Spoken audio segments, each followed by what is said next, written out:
Վանաձորը գտնվում է Հայաստանի Հանրապետության Լոռու մարզում, Երևան-Թբիլիսի միջպետական տարանցիկ ճանապարհի վրա։ Այն երկրի մեծությամբ երրորդ խոշոր քաղաքն է սկսած խորհրդային ժամանակների գիրովականից, երբ դեռ 1970-ականին հասել էր տնտեսական բարձր զարգացման։ Համախառն ներքին արդյունքի ծավալով ու արդյունաբերական հիմնարկների քանակով հանրապետությունում երկրորդն էր, զիջելով մայրաքաղաք Երևանին։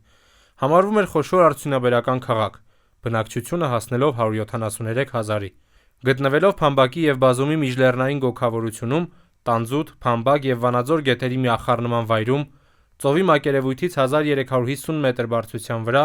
իր բնակլիմայական բարենպաստ պայմանների շնորհիվ բազմաթիվ մարդկանց է ձգում դեպի իրեն։ Մարզի վարչական կենտրոն հանդիսանալը, որտեղ տեղակայված են հիմնական պետական, ֆինանսական ու ենթակառուցվածքային կազմակերպությունների մասնաճյուղերը, Վանաձորը դարձնում են առավել հարմար ապրելու համար, որտեղ առկա բնակչության թիվը, ըստ վերջին տվյալների, գրեթե 80 հազար է, տարածքը կազմելով 26 քառակուսի կիլոմետր, մինչև Վանաձորի խոշորացված համայնքի ձևավորվելը։ Սակայն մինչ այդ գանք պատմության խորքից։ Բնակավայրի մասին միջնադարից մեզ հասած շատ տեղեկություններ չեն պահպանվել։ Առաջին գրավոր տեղեկությունը Մեծ Ղարաքիլիսայի մասին մեզ է ավանդել Սանահինցի Սահակ քահանան, ով իր ավետարանի մի քանի էջերում արձանագրել է 1654-ից 1713 թվականների մասին տեղեկություններ։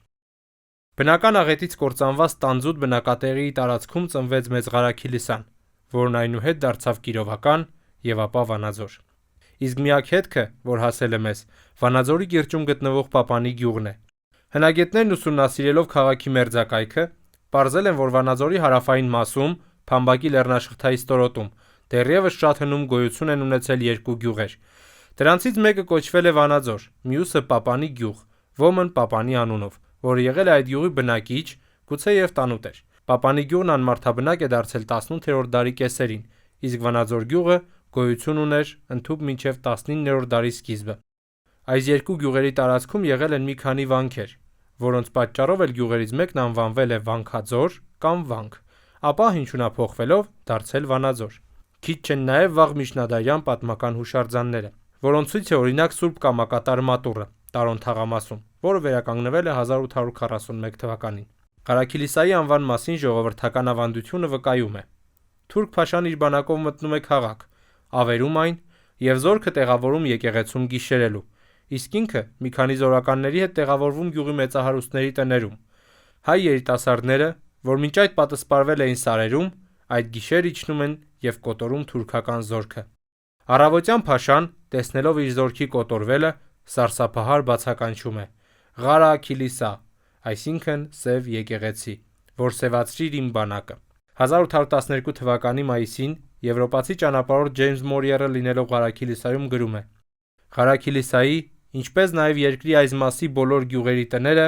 շինված են փայտից, կտուրները ծածկված են հողով»։ Մեծանուն գրող Խաչատուր Աբովյանը 1926 թվականի հուլիսին գալով Ղարաքիլիսա,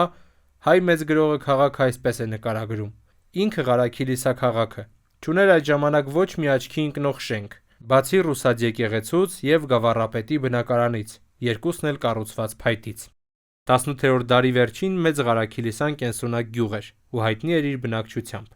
Դա էր պատճառը, որ Հայաստանի այլ վայրերից բնակիչներ հենց այդ ժամանակներում Երևանից, Կարսից, Գանձակից, Ղարաբաղից ու այլ տեղերից ներգաղթել են Մեծ Ղարաքիլիսա, իսկ Թիֆլիսահայության համար Ղարաքիլիսան ամառային հանգստի դրախտավայր էր։ 19-րդ դարի 30-ական թվականներին, ըստ 1831 թվականի աշխարհագրի տվյալների, Մեծ Ղարաքիլիսան ունեցել է 10 ջրաղաց, սակայն ջրաղացները քաղաքում վերացվել են 1930-ականների վերջին, երբ կառուցվեցին առաջին էլեկտրական աղացները։ Մեծ Ղարաքիլիսա գյուղում առաջին դպրոցը բացվել է 1853 թվականի աշնանը։ Այժմ առաջին դպրոցը կրում է ամենայն հայոց կաթողիկոս Վազգեն I-ի անունը։ Փոստային կապը մուտք է գործել 1860 թվականին։ Դեռևս 1864-ի հունվարի 21-ին առաջին հեռագրական կապն է հաստատվել Դիլիջան-Ղարաքիլիսա Ալեքսանդրապոլ ուղղությամբ։ Առաջին խոշոր պետական նշանակության շինությունները Ղարաքիլիսայում կառուցվել են 19-րդ դարավերջին և 20-րդ դարասկզբին։ Թիֆլիս, Ղարաքիլիսա, Ալեքսանդրապոլ, Երևան երկաթուղու շինարարությանը զուգընթաց կառուցվեց Ղարաքիլիսայի երկաթուղային կայանի հին շենքը, և դեկտեմբերի 1-ին գնացքը առաջին անգամ Թիֆլիսից ժամանեց Ղարաքիլիսա և հիմք դրվեց քաղաքի զարգացմանը։ 1908 թվականից գյուղաքաղաքում կար հասարակական ակումբ, որին կից գործում էին նաև գրադարան, ընթերցարան, խաղատուն։ Պատմական վավերագրերը վկայում են, որ մինչ խորհրդային իշխանության հաստատումը 1911 թվականին Ղարաքիլիսայում կային 13 մանուֆակտուրային, 6 նպարեղենի, 5 մսի, 4 մրգի, 3 լիմոնադի, 30 այլ ապրանքների մանրածախ առևտրի խանութներ և 3 ճաշարան, որը բավարարում էր գյուղաքաղաքի պահանջները։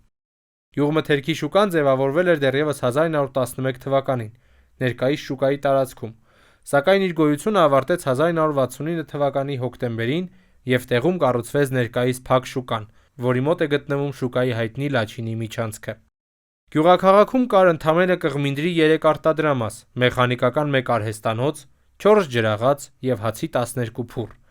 Ահա քաղաքի ողջ արդյունաբերությունը։ Պատմագրությունը վկայում է, որ Ղարաքիլիսայում առաջին ջրատարը կառուցվել է 1912 թվականին։ Դա եղել է Պապանի գյուղ Ղարաքիլիսա կավե խողովակներով ջրագիծը, որից հիմնականում օգտվել են Վանաձոր թաղամասի և քաղաքի կենտրոնի բնակիչները։ Այդ ջրագծից է օգտվել քաղաքում հայտնի և մինչ այժմ գործող Ջուխտ աղբյուրը։ Այդ տարիներին Ղարաքիլիսայում ապրում էր շուրջ 4500 մարդ,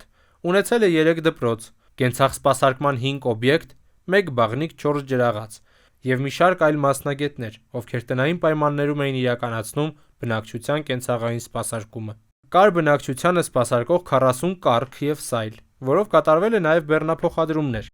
1919 թվականի մայիսի 23-ի օրենքով ստեղծվեց Ղարաքիլիսայի գավառը, որը Հայաստանի առավել բարեկեցիկ երկրամասերից էր։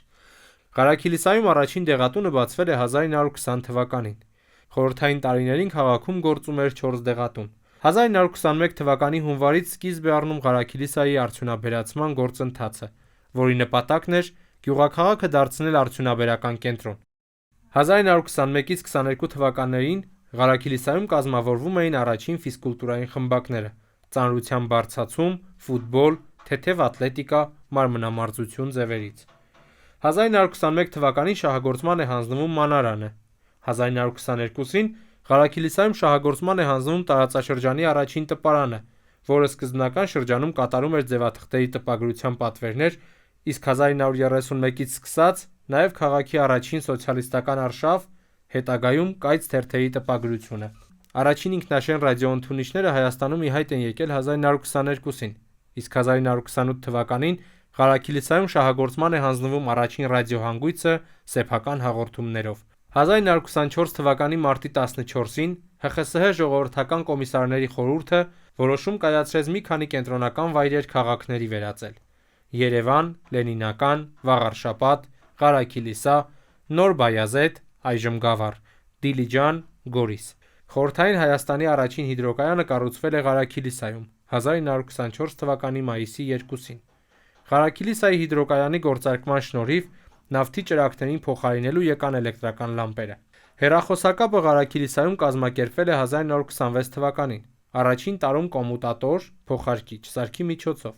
Հեռախոսակապից օգտվելու հնարավորություն են ստացել 100 բաժանորդ։ Քաղաքի արդյունաբերության բուռն վերելքը սկսվեց այն բանից հետո, երբ 1927-ից 1932 թվականներին կառուցվեց տարածաշրջանի առաջին խոշոր հիդրոէլեկտրակայանը Ձորագետի հեկը։ 1927-ին ստեղծվում է նաև իր տեսակի մեջ ԽՍՀՄ-ում միակ մորթու մուշտակի ֆաբրիկան, որը վերամշակում էր Հայաստանում ստացվող ոչխարի մորթու ամբողջ քանակությունը և արտադրում տաք մուշտակներ, գլխարկներ, ձեռնոցներ։ 1928 թվականի քաղաքային խորհրդում նախատեսվում է ամառոնոցային քաղաքի զարգացում բնակելի փոքր թաղամասերով առանց արդյունաբերության։ 1929-ին հիմնադրվում է Ղարաքիլիսա Կիրովականի կյանքում շրջադարձային դեր կատարած Ալեքսանդր Միասնիկյանի քիմիական գործարանը, որից հետո տեղի է ունենում բանվորական ուժի մեծ հոսք դեպի Ղարաքիլիսա, արագ տեմպերով ավելացնելով բնակչության թիվը։ Մինչև 1931 թվականը Խորհրդային Հայաստանում շարունակել է կարևոր դեր կատարել կենդանիների, ձիերի ու եզների քարշուժով գործող տրանսպորտ, իսկ Ղարաքիլիսայում գրանցում ունեցող մարդատար ու բեռնատար առաջին մեքենաները հայտնվում են անցած դարի 30-ականների վերջերին։ 1935 թվականի հունվարի 3-ի որոշմամբ անվանափոխվել և դարձել է Կիրովական՝ ի պատիվ մեծ հեղափոխական Սերգեյ Կիրովի։ Ժամանակին քաղաքի խոշոր ձեռնարկություններից են եղել քիմիական մանրաթելերի, ճշգրիտ հաստոցների, ավտոգենմաշ, ավտոմատիկա գործարանները, տրիկոտաժի, կահույքի, կարի արտադրական միավորումները։ Պոլիմեր Սոսինձ գիտաարտադրական միավորումն իր բնագավառի առաջատար գիտական կենտրոններից էր։ Հանրապետությունում և նրա սահմաններից դուրս մեծ համբավ են ունեցել այն ժամանակ Կիրովականի կահույքի, մորթու մուշտակի, կարի ֆաբրիկաները, լոռի հանքային ջրերի գործարանն ու թեթև արդյունաբերության այլ ձեռնարկություններ։ Նախկինում Վանաձորի հետ միասին Գուգարքի տարածաշրջանի կազմում են եղել ևս 26 գյուղական բնակավայրեր։ 1960-ական թվականներին սկսվեց քաղաքի լայնածավալ գազաֆիկացումը և արդեն 80-ականների վերջերին քաղաքն ամբողջությամբ գազաֆիկացված էր։ Բնակարանաշինությունը Կիրովականում լայն թափ առավ հատկապես 1970-ից 80-ական թվականներին։ 60-ականներից Կիրովականում բեռնափոխադրումներ էին իրականացվում նաև օդային տրանսպորտի միջոցով։ Այդ նպատակով օդանավակայան էր կառուցվել Ղշլաղ գյուղի (այժմ Տավրոս թաղամասում) Կիրովական-Երևան և հակառակ ուղղությամբ օրական 2 չվերթով։ Օդանավակայանը դադարել է գործել 1988 թվականի ավերիչ երկրաշարժից հետո։ Հայաստանում հեռուստատեսության սկիզբը դրվել է 1957 թվականին, փետրվարի 10-ին։ Այդ ժամանակ հանրապետությունում կար ընդամենը 250 հեռուստացույց, իսկ ահա 1964 թվականի ապրիլից Պուշկինյան Լեռնանցքի վերահաղորդման կայանի շահագործումից հետո հեռուստատեսությունը մուտք գործեց նաև Կիրովական։ 1974 թվականի մայիսի 1-ից Կիրովական է մուտք գործում նաև գունավոր հեռուստատեսությունը, որի հեղինակը մեր հայրենակից Հովհաննես Ադամյանն է։ Քաղաքի զինանշանը հաստատվել է Կիրովականի քաղխորհրդի գործադիր կոմիտեի կողմից 1986 թվականի հունվարի 30-ին։ Քաղաքի վերանվանումից հետո զինանշանը պահպանվել է նույնությամբ, բացի քաղաքի անունից՝ Կիրովականը դարձել է Վանաձոր։ ԽՍՀՄ համակարգում 70 տարիների ընթացքում հայ ժողովուրդն իր տաղանդի ու աշխատասիրության շնորհիվ կարողացավ շենացնել երկիրը, հասնել տնտեսական ու մշակութային զարգացման և գրեթե 5 անգամ աճեց բնակչության թիվը։